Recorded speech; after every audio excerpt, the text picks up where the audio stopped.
ভাই কি একটা মোবাইল কিনে দিছো, বন্ধু বান্ধব তো সবাই গেম খেলে, ওকে মোবাইলে ভালোভাবে সাপোর্ট দেয়, আমার মোবাইল সাপোর্ট দেয় না। তুমি আমার একটা 8 জিবির মোবাইল কিনে দাও। আচ্ছা দেখি কি করা যায়। হ্যালো ভাই, আসসালামু আলাইকুম। শুনলাম আপনি নাকি পুরাতন মোবাইল ক্রয় করেন। আমার একটা মোবাইল আছে, ইনফিনিক্স স্মার্ট 8। এটা কি বিক্রি করতে পারবো? ভাই এখন তো মোবাইলের দাম টাম কম, ইনফিনিক্স স্মার্ট 8 তো 3000 টাকা পাইবেন ভাই। ভাই আর একটু বাড়াই দেওয়া যায় না? না ভাই, 3000 হইলে আইসেন আমাদের শপে আইসেন। আচ্ছা ভাই দেখি। কিরে ছোট ভাই, তোর মন খারাপ কে? ভাই কি বলবো, এমনিই তো অবস্থা খারাপ, পরিবারের অবস্থা খারাপ। এর ভিতরে আবার ছোট ভাই একটা নতুন মোবাইল কিনে যেতেছে, ভালো একটা গেমিং ফোন। এখন কি করতে পারি? আমার মোবাইল আনো নাই।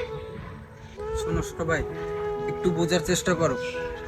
এই সংসারে তোমার ভাই একলা কাজ করে, ঠিক আছে? তোমার ভাইয়ের একলার উপার্জন দিয়ে তোমাদের সংসার চলতেই খুব কষ্ট হয়।